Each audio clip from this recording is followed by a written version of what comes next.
learn the business. Learn the business. That's and whether you're becoming an actor or a musician, a fine artist, a painter, a sculptor, or in animation, you have to know something about the way the business is run, because it's easy to get taken advantage of, or you just might not even get to it. You might think like, oh, I just want to play music. I just want to compose music. Well, how do you sell that music? How are you going to make a living at it?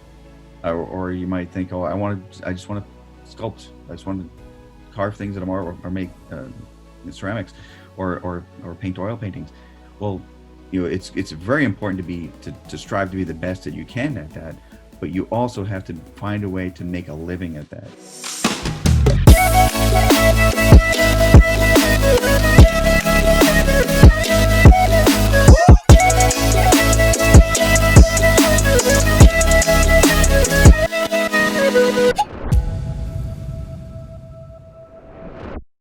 Welcome back to Don't Follow the Leader. If this is your first episode, this is a platform where we sit down with society's exceptions and try to understand how they think and what motivates them. So if you think that's something you'd be interested in, don't forget to subscribe to the channel and join our journey. It would also be awesome if you could follow us on social media and subscribe to our newsletter for more information about our guests and some other fun content that we're curating. Today's episode is special for two reasons. It's the first episode post rebranding, and also this is our first international guest. His name is Pete Michels. He's an animation director and he's worked on some of the most amazing shows. I'm talking Rick and Morty, The Simpsons, Family Guy. He was also nominated for an Emmy in 2000. If you want to pursue a career in art, this episode will probably be super useful for you, because we talk about the history of animation, his journey, and his advice to people who want to pursue careers in art. So stick around to the end and share this video if you like it. Pete, thank you so much for joining me. Oh, thanks for having me. It's always a pleasure. Before we talk about animation, I want to know, what are you thinking about when you're not thinking about your work? Well, you always worry about it. It's always in the back of your mind. But I don't know. I do a lot of outdoor things. I go a lot of hikes, and I love being outdoors and nature, and hiking in the forest and painting. I do a lot of watercolor paintings. And the weird things, like I collect license plates for some reason. Okay. I don't know why. That's cool. Could you talk a bit about the history of animation, where it started and where it is now? Yeah, sure. I mean, we've been doing digital animation for about 15, 20 years now. I mean, as far as storyboarding and design, a lot of painting was always done in Photoshop, even if it was done by hand-drawn animation. But animation goes back, you could trace it back to the beginning of cinema and motion pictures, when the motion picture camera was invented, and all of a sudden we can see images moving in succession. So you can see, like, you can draw motion all of a sudden. So that goes back about 100 years, 150, 115, 120 years or so. Right. But really, and I know I can share something with you. Sure. It actually goes back even further than that. Prehistoric people were thinking about motion when they were drawing cave paintings 30,000 years ago, and I can share something. Like, if you look at the cave paintings in France, they're actually drawing some of the movement that they saw that the animals were making. Let me just share my screen here real quick. So you can see here, there's a bunch of deer, Right, and they're, it looks like several different deer, but it could be one deer, and that's the movement he makes. Right. I mean, that's actually, if you were to in between that, if you're going to take that, and I can animate that, I can actually trace those deer and put them in order on screen, and that is the head movement that the deer would make. Right. Great. So on this one, you can see even on the upper corner here, there's some looks like a rhinoceros or something, an animal with a horn. Right. And you can even, like, different, almost like motion lines here, speed lines. Yeah. There's like speed lines in cave paintings. It's fantastic. Right. You can see this buffalo here has, you can see 1, 2, 3. There's 3 legs here, 4, 1, 2, 3, 4 legs here. This is one buffalo with 4 legs, or 8 legs actually. Right. And then what they're doing, they're actually drawing on one image. They're drawing the movement of the legs. So they knew already that, like, oh, you can translate. And this is like thinking of, and there's fourth dimensionally, there's 2D obviously is like flat artwork. 3D is like computer animation or live action film. But um, the fourth dimension, which is time, and you're working on a timeline. So Right. they're already thinking about that. And even this one puzzled archaeologists for a long time. Where I don't know if can you see that one with the two discs? Right. Yes. That's this puzzled archaeologists for at first because they didn't know what that was and why there was a hole in it, and then they realized that this is something that goes. They went back to persistence of vision, where you could in the late 1890s they were very popular with these discs with a hole in it in the string, and you spin the string, the disc spins, and you'd see that your eye would catch the two images and it would look like they were moving. So this is actually early animation. These are key poses basically. There's the deer with the legs stationary, and then the deer with the legs moving. And when you flip that over, when they put a string on it, tied to the center hole, rotated it, the disc would flip, and you'd see the deer moving. That's crazy. Just fascinating stuff. It goes back 25, 30,000 years ago. Stop sharing now. Right. So it obviously then, we knew about movement and how to draw movement. Even George Brock's Nude Descending a Staircase in the 1800s was one painting of one person walking down a set of stairs. And so he was already thinking like there's different poses for each step. And then there's drawing the in-betweens. And then once Edward Muybridge came out with his book of photographic movement, where he did a tripwire with dozens of cameras, and the people or animals or horses would run or walk, and they would do the tripwires. He would capture an image along the way of each one, and then once you put those together, you can study how animals or humans move, and that became the inspiration for a lot of animators to draw motion.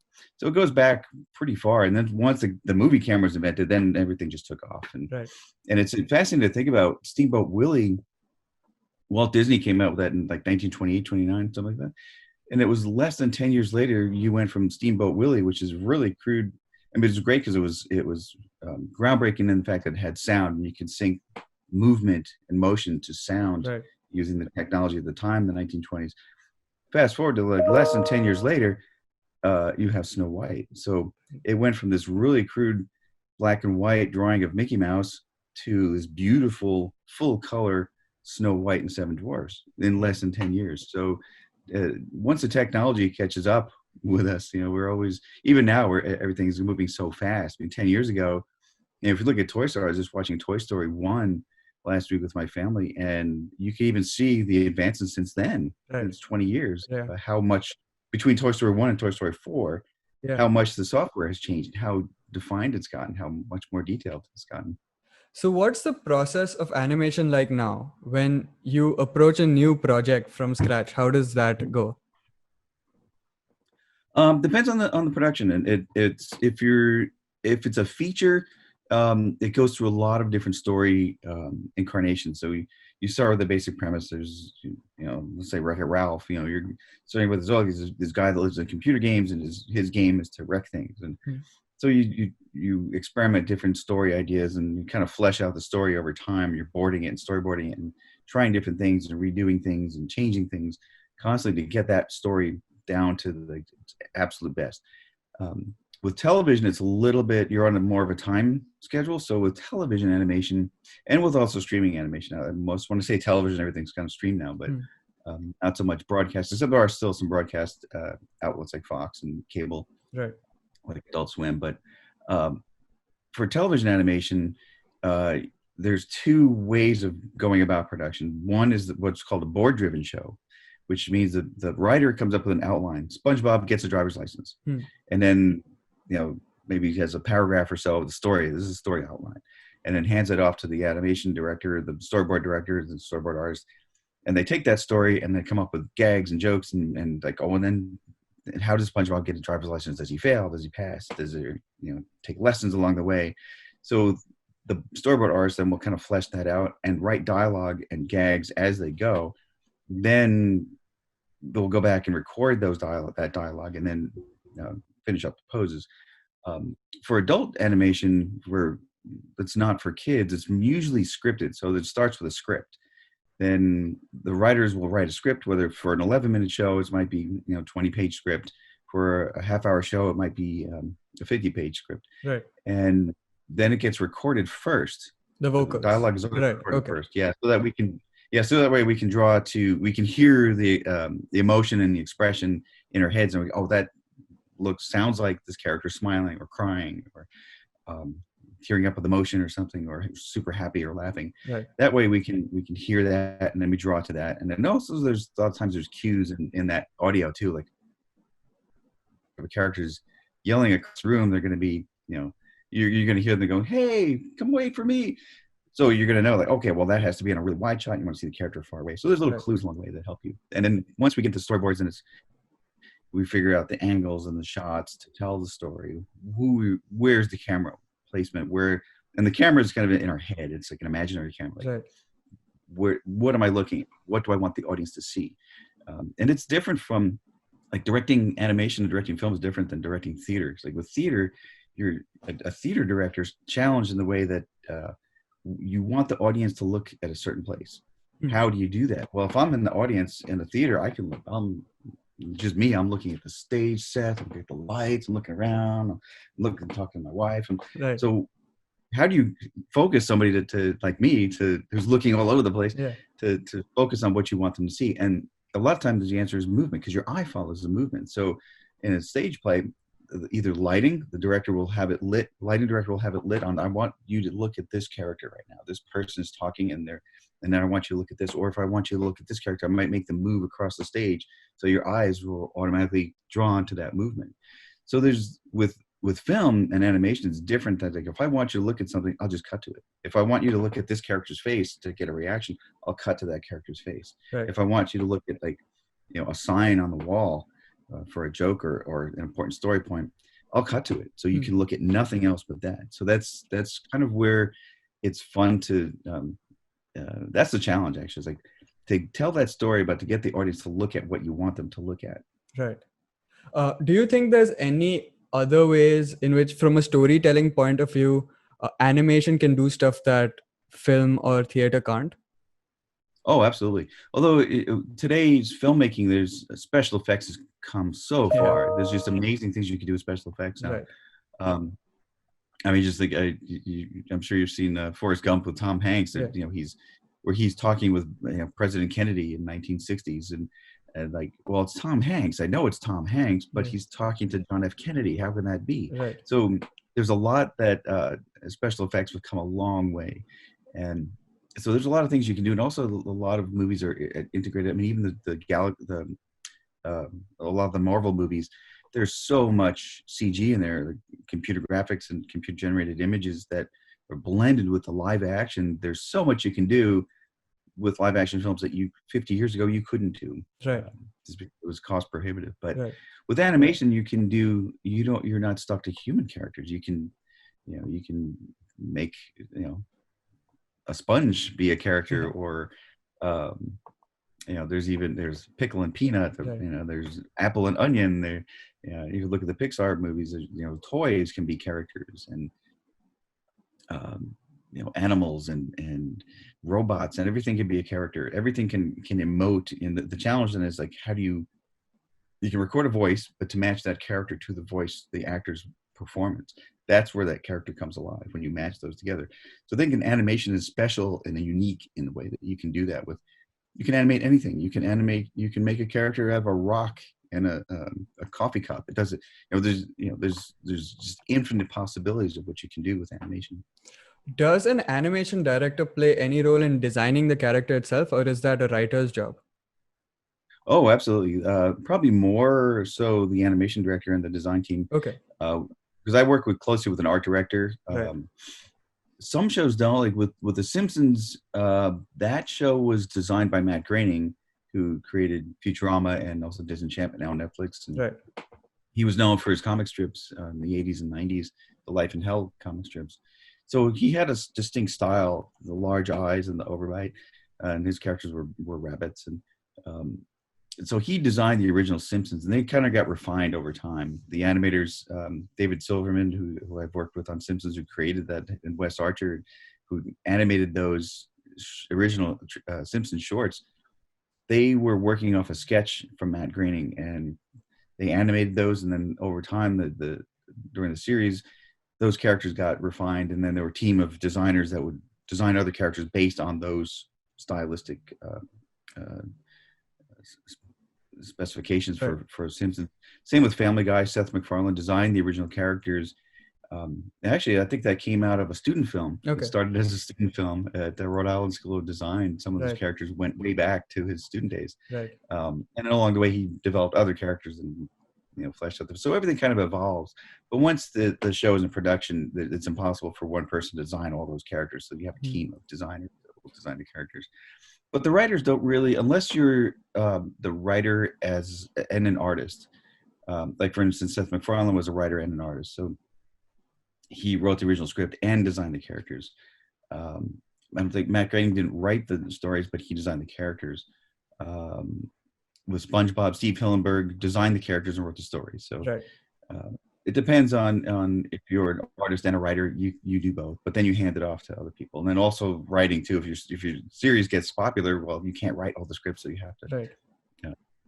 And that's one thing I tell people today too is, when people ask like, what do you have any advice for students that want to do animation, get into animation? My first thought is always to don't do what I did. I ignored writing. Okay. I always say creative writing. Study creative writing as well as animation if you want to succeed, because for me, I mean, I learned writing later in life. So if I'm sure I would be a much better writer now if I had paid attention in creative writing classes or took more creative writing classes, because my big influence growing up was the Charles Schulz, and who created the Peanuts characters, the Peanuts comic strips, Snoopy, Charlie Brown. Yeah. Those are my big influences. And so I grew up thinking, I just want to draw funny pictures. I want to draw silly pictures. I don't want to know anything else. Right. I just want to study that. And it wasn't until much later I realized, like, well, Charles Schulz also wrote 40 years of comic strips, and he wrote all the Peanuts holiday specials, the movies. He wrote The Great Pumpkin. He wrote the Christmas special. He wrote all those Easter Beagle and the A Boy Named Charlie Brown. He wrote all those. All those were his writings as well as the drawings. So I wish I had paid more attention in creative writing. So now I'm like playing catch up to try to become a better writer. But it's there's for television adult animation, most writers, I mean, a lot of times writers, they will if they create something for animation, they will hire an art director first. Will be the first hire to come up with the look of the show. Okay. This brings me to my next question. So I took questions from my followers for this podcast because a lot of people were really excited about the opportunity to ask their questions to you. And a lot of young artists want to know where to start. They don't know what direction to go in. So tell me about your background. When did you know that this was something that you wanted to do? And what are the decisions you took to get you to where you are today? I kind of was drawing since I could hold a pencil. I always liked to draw. I always liked to draw cartoon characters, Peanuts, Flintstones, even going back to Mickey Mouse. And I was always copying things that I had in books. I remember getting it was a Charlie Brown or Snoopy dictionary for Christmas once. And I would draw all the Peanuts characters. And I would just copy all the characters and learn to draw them. And boats. I like to draw boats for some reason. And I always thought I wanted to do something like that. And then I'd watch Disney movies and I think, wow, that'd be great and I would try to recapture them and redraw things and from magazines or books that I had about Disney movies, and I try to redraw that and learn how to draw that. But I kind of thought, well, after was in high school, I think I thought, well, I probably that's probably a long shot to do that. So. But I always knew I wanted to be an artist because it's really what I enjoyed doing. And whether it was, I always thought I originally studied illustration and design. Okay. And I thought, oh, I love painting. I love composition, creating compositions and just graphic design and arranging elements in a way that is pleasing to the eye and draws you to a certain point and tells a story. So I studied illustration and designs, and I thought, I'm from the New York City area, so I thought, well, there's a lot of art, creative jobs in New York City, whether it's print or commercials. Um, so I studied illustration design and thought I was going to do that. And I still wanted to do cartooning. I still enjoyed cartooning. I took some cartooning classes. I took an animation class back there, and I enjoyed it so much that the textbook for the class had a list of schools that had an animation program. And back then there weren't as many. Like now, there's a lot of animation programs. A lot of schools have animation programs. I actually teach at two of them. Okay. Part-time. I do a storyboard class at Cal State Fullerton, and I'm also involved with the Los Angeles Academy of Figurative Art. But back when I was going to college, there were maybe a handful of classes. There was Cal Arts, there was Sheridan College in Canada, School of Visual Arts in New York, the Rhode Island School of Design. UCLA was one of the other schools that had an animation program. Well, I had just gotten a degree in illustration, so I was like, well, I don't want, if I go back to college, I already have a degree. But UCLA had a graduate program, so it was a master's program. Right. So I was working in New York City, and I thought, oh, I'll just, I really enjoyed that animation class. I'll apply to UCLA, and if I get in, I'll move to Los Angeles for a couple of years. If not, no big deal. I'll stay in New York and try to build a career here. Right. And I got in. So I got into UCLA and the graduate animation program. So I thought, okay, well, I guess I'm moving to Los Angeles for a couple of years, and never thought I'd be living here all this time later. But so I when I was at UCLA, I made a lot of connections. The biggest thing for animation is the connections you make in school. And a lot of people think, well, why do you go, if it's something you can do that, but today it's very important to go to school. This is not just learning the craft, but you're also learning this. There's a lot of software involved. There's a lot of equipment that's very expensive, that if you're going to a school, it's much easier access to get the access to that. And if once I was at UCLA, again, that was equipment. It wasn't digital yet, so we had we had the camera, we had editing equipment, and really a lot of equipment that goes along with it, because animation you can't really just do on paper and like, okay, there it is. You have to record it somehow. But when I was at UCLA, I finished on my classes. I finished the course, and just as I finished the courses, the Simpsons was hiring. So it was very much the right place at the right time. But it's like that old saying, success is preparation meets opportunity. And so the opportunity was there when I was finishing UCLA, but I had the preparation. So I had to take a test, and I can share, actually, this is a good time I can share that test. And I had to draw Homer. The drawing on the left is my original first drawing of Homer Simpson. I had to take a test, and I was given a storyboard and an audio track and told, okay, pose out the drawings of Homer. I think at this point he was picking up Lisa and talking to Lisa and putting, she was sitting on his lap. But I saved a couple of drawings, and I had no idea how to pose characters. And what you're supposed to do, you can see on the drawing on the left, and I went back and corrected it later, years later, after I tried to draw them and did it digitally. I scanned it in and redrew it. But if you look on the drawing on the right, he has some structure to him. Homer has, all cartoon characters, they have some structure to them.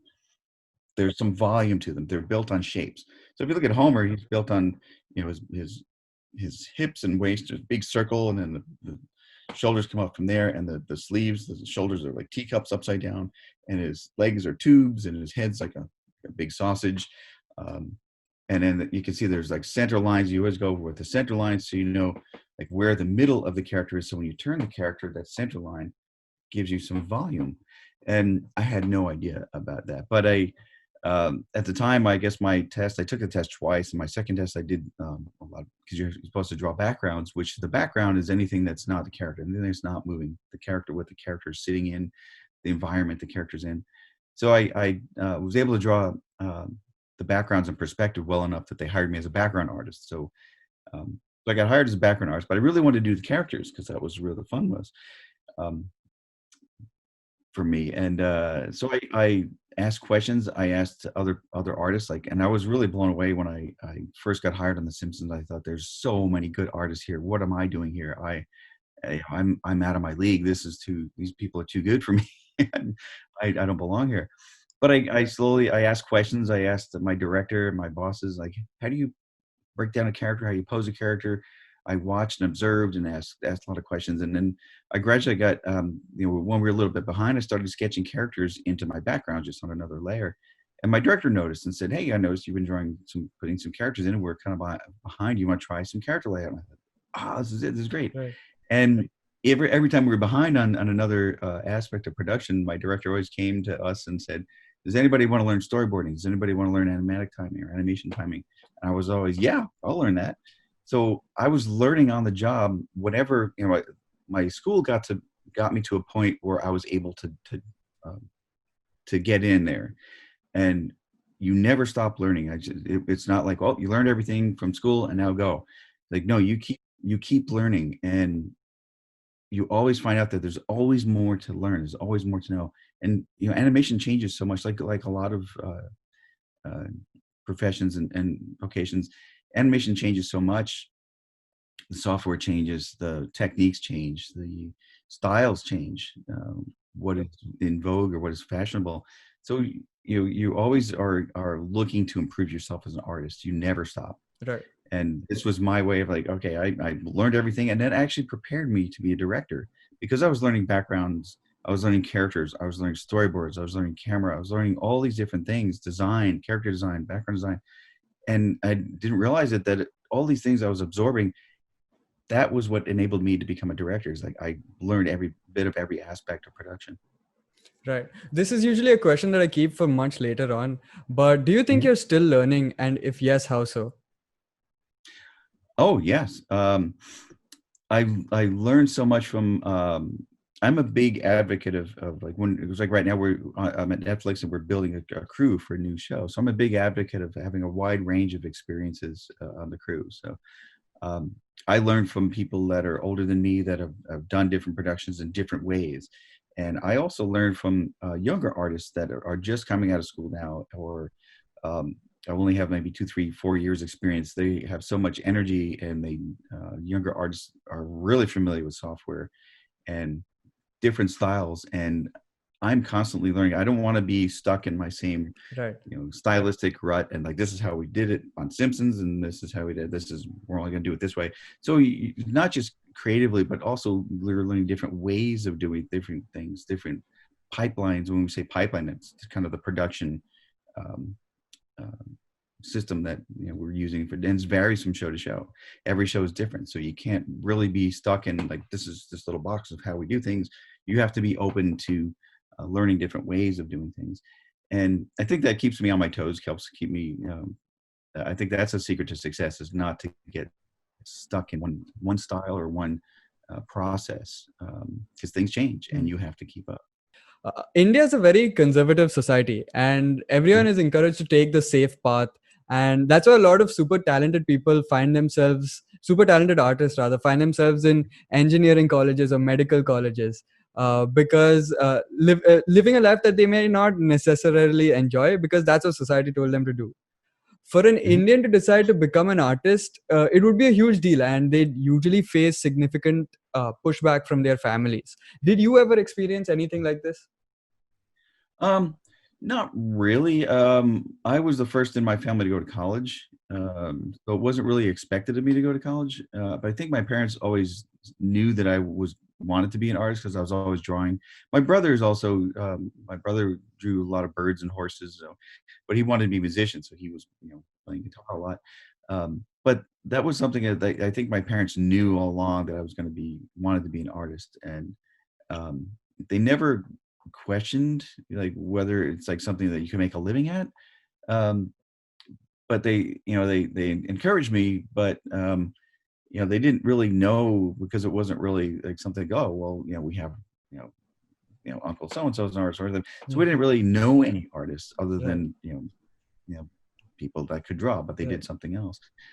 So I was always encouraged to do it, but it wasn't until I was getting close to the college age that um, it kind of became like, well, we don't have any money saved for college. So it was, so I went to a less expensive school locally, but I do know that it is, because we came from a very working class family. It was, if I wasn't doing this, I would be doing something probably along the lines of construction um, or I still do, like, fascinated by trucks and driving trucks, and my brothers, were truck drivers, and uncles are truck drivers, and my grandfather was a carpenter. So, and I do enjoy carpentry. So I probably would have done something like that, like my grandfather did. So, and um, so it wasn't discouraged, Right. but it wasn't like, oh, you have to go to college, you have to do this, you have to.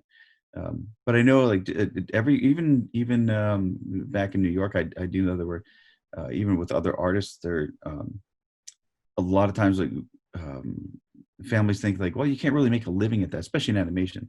I mean, there's also this myth that in animation, you're like, oh, you get your name on TV, you're on the screen, you're going to be a millionaire. Like, not so. There's a handful of, Right. of them, like Matt Groening or Seth MacFarlane, that have done pretty well for themselves. But and we get paid pretty well, but um, as far as millionaires, no, I still have a lot of bills to pay. But Right. but my friends and family back in New York think like, oh, you're famous. Like, no, not really famous. But it was never something that really was discouraged. Right. What motivates you to do what you do? What motivates you to go out and do your job every day? Or stay in rather Um, and do your job every day? well, it's I guess there's times I'm drawing something really silly, like drawing Homer Simpson cleaning his ears with a gun, Right. or I'm drawing just silly monsters or something, or uh, um, just weird situations, or characters throwing up or vomiting. I'm like, I think, like, I went to art school for this, and I'm getting paid to draw a character vomiting. It's like, it's those are the times you think, oh, this is pretty cool. So it's to get to do that. There's a lot of mundane days in animation, because you are drawing the same things over and over and over again, just the Right. nature of it. But once in a while, you get to draw something really silly and really out there, or really outrageous, and it's kind of cool. But I think that when it comes onto the screen and you look at it and you go, hey, it's working. I look at old shows that I did, and when I see them on TV now, years later, and like, oh, that worked pretty good. Or I also sometimes I'll see like, oh, I should have done that differently, and next time I'm going to do that different.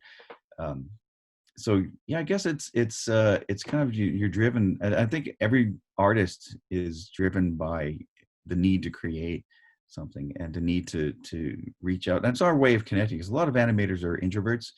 Um, and I think that's our way of connecting to the world, is like, hey, I can do this. I'm not going to be an actor. I'm not going to be Tom Cruise or um, Tom Hanks, but I can do this, and I can still be behind the scenes and still be my shy self, but I can draw these characters doing outrageous things that I couldn't do. So I think that's what kind of motivates me. And I think as every artist, you're always constantly trying to improve yourself as an artist. You're always looking at other artists and other art, and saying, oh, I wish I could paint like that. I wish I could draw like that. I look at other movies and other animated shows, and I go, oh, I wish I could do that. So then you're like, okay, I'm going to go back to my desk. I'm going to try to do that better.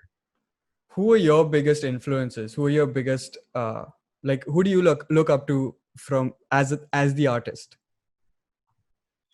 In animation, I mean, It could be in Charles Schultz. general. Who are your Charles, creative influences? Yeah. yeah, Charles Schultz was a big influence. Ralph Bakshi, because I grew up watching like the animated Lord of the Rings movie. When I Right. saw that as a kid, that was amazing. I'm like, wow, that just, you can draw elves and goblins and monsters and things, and sword fights, and but I also, like, comedy wise, I always was drawn to uh, Dan Aykroyd and Bill Murray, and like comedies like the Ghostbusters and Blues Brothers, um, and even going back. I think I was also influenced by a lot of older movies. I used to watch a lot of old monster movies and old comedies and on TV when they're, like these like 30-year-old movies that are in black and white. And I used to watch a lot of those, like Abbott and Costello um, um, and even like weird science fiction movies and things like that. Godzilla movies.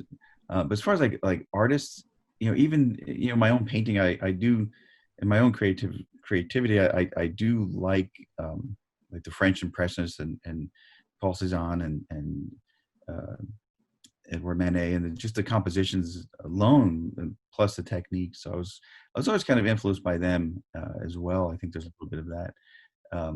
But I don't know if I can pinpoint, other than Charles Schultz and Hanna-Barbera and the Flintstones as being early influences. Of course, all the Warner Brothers cartoons, Chuck Jones and Bob Clampett and Tex Avery. Those animators were just amazing. They just did stuff that was they invented the craft of comedy animation. Really, Disney was I was also influenced by Walt Disney. I think he's one of my biggest influences as well, because but in a different side. Like Disney was very much into the art of animation, Right. and very much the beauty and the composition and the world and the paintings and the color design. Whereas the Warner Brothers cartoons, like Bugs Bunny, that was the comedy. That was the comedy animation. So I think they pioneered that, and they were a very big influence on me also. Right. So I do stand up, and I know that this is true in that context, but I'm sure it's true in a broader sense as well. When people start out in any art field, even if their work is original, they're usually mirroring someone else's style. So how does an artist find their own style? That's a great question. It's kind of the thing that you can't think about too much to develop your own style. When you consciously think about developing, I'm going to do this, and this, it doesn't come across as genuine. You didn't really arrive at that. I mean, if you think of Pablo Picasso, he didn't just start out doing abstractions and found things, and he actually was a very talented draftsman, very good artist in realism. So he arrived at that. So you can't really just start out at like, oh, here's my style. Some people are fortunate that their drawing style just happens to be just the way they doodle, or the way they come across, the way they just think, and the style just comes across. So to some people it comes natural. Others, like myself, I've gone through my own personal work, has gone through like different styles. So I'm constantly evolving it until I arrive at something that I'm happy with. And sometimes you might be constantly searching for that style or that unique take on things. But when you find it, then that's when it's like, okay, musicians go through the same thing with finding that right sound, or that right tone, or that right composition, or that right style of composition. So you're constantly evolving until it gets to a point. And even then, when you get to a point like, okay, this is working and I like what's going on here, then you get to a plateau and you're like, okay, now I want to get branch out from that. I don't want to repeat myself. So then it becomes a challenge, like, okay, how can I evolve this style even more? And it's when you look at like Matt Groening, for instance, his got a very distinct style, which carries from Simpsons to Futurama to now Disenchantment. Right. Seth MacFarlane also, American Dad and Family Guy, or have similar styles of writing as well as the designs. Mike Judge, who did Beavis and Butthead and King of the Hill, his style kind of evolved. Like if you look at Beavis and Butthead and King of the Hill, they're very different. And he had a later series, Tales from the Tour Bus, that was even more realistic and different again. But then again, he also did a lot of live action movies, so that may have been an influence there too. So yeah, it's difficult. You just always just come up with something new and try not to repeat yourself. And I think that's the challenge. And when you rise to that challenge, it you'll know, and it pops out. Right. Do you play any part in putting the Easter eggs in the background for the people who pay extra attention? Yeah, sometimes. Yeah. Okay. Yeah. Is that a writer's job usually, or is it an animation director's job? It could be anybody. Depends on the show. A show like Simpsons or Family Guy, that was scripted, so Right. we had to stick to the script, and Right. that was generally the Fox all the Fox shows. You had to stick to the script, and that was it. Right. Whereas with uh, Rick and Morty, it was a little bit more collaborative. So Okay. Justin Roiland would say, if you had an idea for a joke or something, or put something in the background, you'd run it by Justin, and if he said no, he's okay, well, I won't do it. But sometimes he would say, yeah, that's funny, put that in, or you have an idea for a new joke or new line, like, yeah, I'll go record that, let's put that in. But sometimes, like, yeah, like, well, there is one in Rick and Morty where there is actually a prop from I think it's Gravity Falls, and Okay. Justin Roiland and Alex Hirsch were good friends, so they came up with this thing together where there was one of the characters in Gravity Falls threw something into a portal, and it came out in one of the portals on Rick and Morty, Oh. where they actually got the prop and like animated it into the Rick and Morty episode, so it was like connected, and it was a little thing. If you hadn't seen and it was a very guarded secret, only Justin, the editor, and the producer knew about it. Right. But it was a very guarded secret. He didn't want to get out until it was just to see if anybody noticed it. But yeah, it was a kind of a thing that they cooked that up together between the two of them. But yeah, sometimes we'll put something in the background that's visual, that wasn't in the script, or the writers might not even have known about, that we'll put something in the background. Like, I mean, I put my kids in Family Guy, actually. Right. I had them designed by the character designer. I put them. I think they were out. They were out, waiting to rent a video. And another scene, they were out in front of the library smoking cigarettes. Right. They're teenagers, Right. but yeah, sometimes we get to put those things in, and I encourage artists to do that, as long as it's not something like, if you put in, I did actually a Planet of the Apes reference in a Disney show, or this it was a gorilla that's doing taxes. Okay.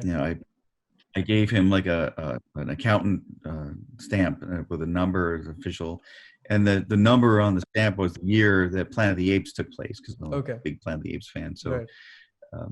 So sometimes, yeah, sometimes it's just the board artist puts it in, or the character designer, or I know a friend of mine puts in. I think it was his brother.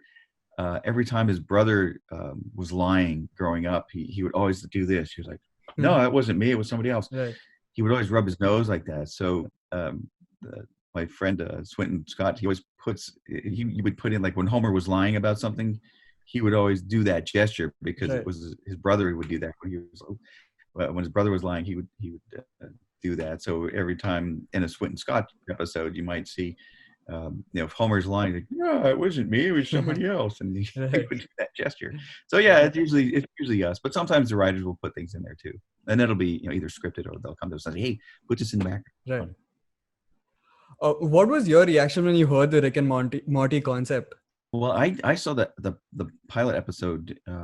I hadn't heard about it until producer friend of mine. I was working on Family Guy at the time, and a producer friend of mine, Mike Mandel, I'd worked with him a couple of years earlier, and out of the blue, he called me and said, hey, I just finished a pilot, and it got picked up for a series, and we're looking for a supervising director. Are you available? And I said, well, my contract with Fox is coming up. Send me what you got. Let me see. So it was a Friday. He sent me, emailed me a link to the episode 1, basically, of Rick and Morty, and I watched it over the weekend. And then Monday, I called him and said, yeah, sign me up. I'm in. That's the funniest thing I've ever seen. Yeah. So, and it was so unique, and it was like, I got to be on the show, and whether I even took a pay cut to work on it. It was like, is it that good? I got to be on this. Right. So how good do you have to be at art to work in animation, at being able to draw art? Well, there's different levels. I mean, I don't consider myself a really good digital painter, because the background painting is involved so much digitally, because we do it on Photoshop, and you really need to know Photoshop quite well, and how to really manipulate it. I can do that with paint, actual paintbrushes, and physical paint, acrylics or watercolor, but I'm not as good at it as, just because I'm not as practiced at it in Photoshop. But so if you're really good at something, you focus on something, then you become the best at it. But you don't, for my position as a director, I don't have to be the best background painter. I don't have to be the best character designer, but I know what works, and I know what will work for that series or that episode. And also and it is a business, so you have to keep in mind, it's like you don't want to make your character designs too busy because someone's going to have to animate that, which is Right. going to take a long time and it's going to, delay things. But there's variations of it. If you're, I know some artists that do characters, and like, I don't like drawing backgrounds because my perspective is terrible. Or I know background artists that there's like, I can do perspective and backgrounds, but I can't make characters act. I don't know how to do that. So you don't necessarily need to be super great at everything. There's always something in animation that I mean, even as a director, I don't need to be. My job is to put everything together and coordinate everything, and I need to be able to be well versed in design and storyboarding and staging and acting, but I don't have to be the actor myself. I don't have to be, um, I can still do those things. Maybe I'm not the best storyboard action artist, but I know what works, and if I can't draw it, I know that somebody else can. So it doesn't necessarily mean that you have to be like the best at everything. Right. You find one thing that you really, really like and focus on that. And for me, it was the characters that I really wanted to do, and I couldn't do them at first, as you can see from that Homer drawing. Right. So I learned. I asked questions, and I broke it down. I was like, okay, I'm going to study this and figure out why this works and what I can do to improve what I do. Right. With a series requiring to be on tight schedule, is there room for last minute improvisation, or is everything as per script? And are there any animation cheat codes? So this whoever's asking is it's this page that makes these cute little graphic design things. It's called Motifers. Shout out Motifers. So they want to know if scripting is animation friendly. Yeah. Oh yeah. I mean, there's South Park they're known for, something's in the news today. It's going to be on South Park next week. So Right. they are known for working all hours and just changing things at the last minute before it airs. Right. There's been times where I've had to paint cells before it was digital. Before we're painting cells in the conference room table to shoot it so it gets on the air on Sunday, and we're painting cells on Thursday or Friday. So there's a lot of times there's last minute changes that can be done. As far as like like improv, if an actor or say a writer, so like we can come up with a better line for this and have the actor come up with something or ad lib something, they will need to give us some lead time, like, because you do have to, like, okay, now I got to take that dialogue and okay, they got a better performance, now I want to punch that up. So you do need like a day or so really to get in there and quickly change things. So there is a lot of room for improv, and I do, me personally, for my own animation projects, that I do on the side, I love taking existing dialogue and drawing something new to it. And whether that be, and something I'm working on developing right now is coming up with characters, and I'm working with a writer to come up with some premises, and we'll just show that to a comedian and say, okay, this is your character. You're in the backseat of a taxi cab, and this is happening. Go, and your wife is having a baby. And Right. go, and then just have them ad lib something, and we'll animate to that. So, Right. I think that adds to the spontaneity of it. I love doing that. I love taking old radio plays, even old 1940s, 1950s radio plays, and like might be detective stories or superhero stories or something, or and then animating something new to that, like drawing something new, like, okay, well, these are not detectives anymore, now they're vegetables. Right. And there's a talking onion and talking potato, and they're trying to solve a crime. But it's like there's serious dialogue, but you can draw something else to it. It doesn't matter. Right. So I'll end this with the last few questions. Are there any books or podcasts that you recommend often? Oh yeah, the best book for animation is Richard Williams' Animator Survival Kit, and it's written and drawn, and it's all like full of drawings, and it explains how animation works in the best way possible, just with drawings. And that book is written by the director of Roger Rabbit. So that is the best book for animation. There is a podcast that some friends of mine do. It's called Animation Success Stories.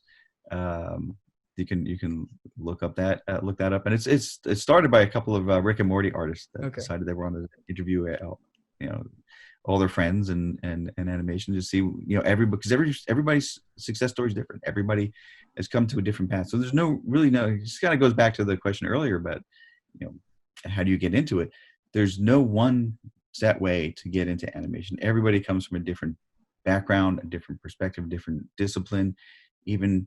But there's, once you get there, there's, getting into animation is only half the battle. Right. Staying there is another half of the battle. Right. What are 3 things that you want to do before you die? Oh, well, I know a lot of people say skydiving, but I don't want to do that unless the plane's on fire. Right.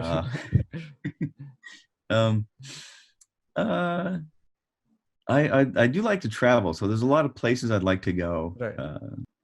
I always wanted. It seemed weird, but I always wanted to sleep in the. I don't know if you've seen those camper trucks that have like there's a bed over the cab of the truck. I always wanted to sleep in one of those for some reason. Right. Silly, but I always I've never been to London. I want to see Stonehenge. Right. There's things like that I've never been to Japan. I would love to go to Japan. Have you been to India?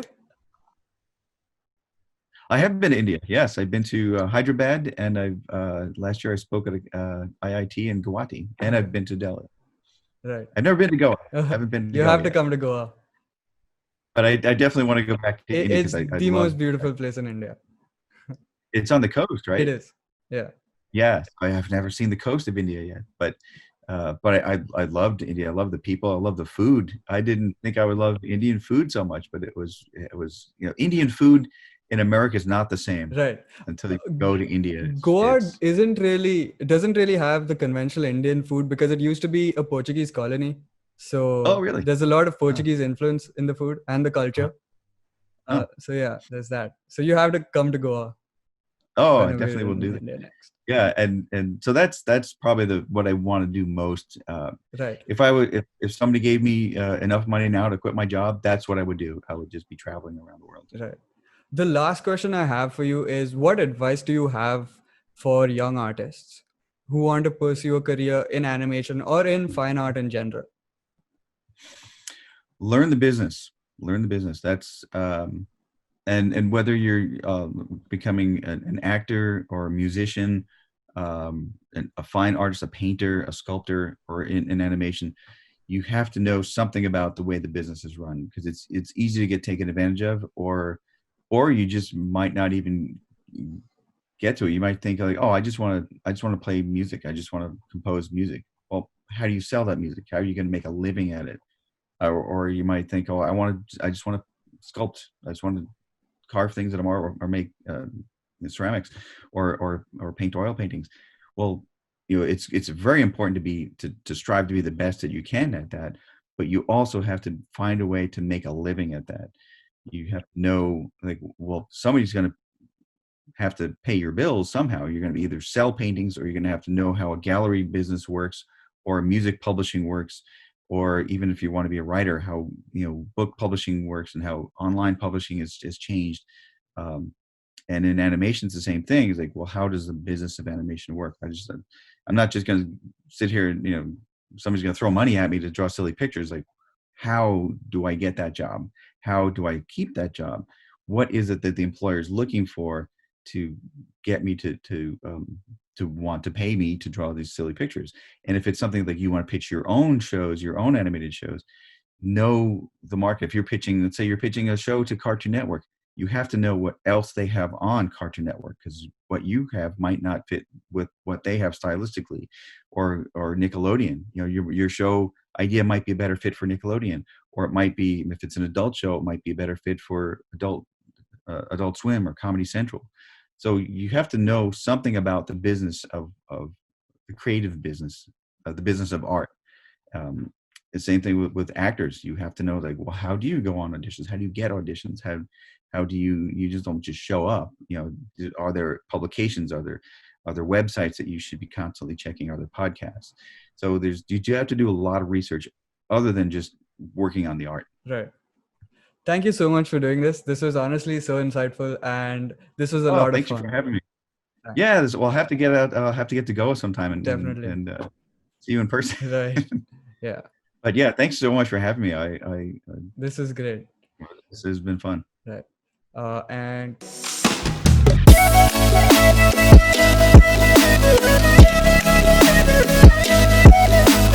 thank you so much for staying till the end of this episode. If you liked it, don't forget to like, share, and subscribe, and share this with all of your friends.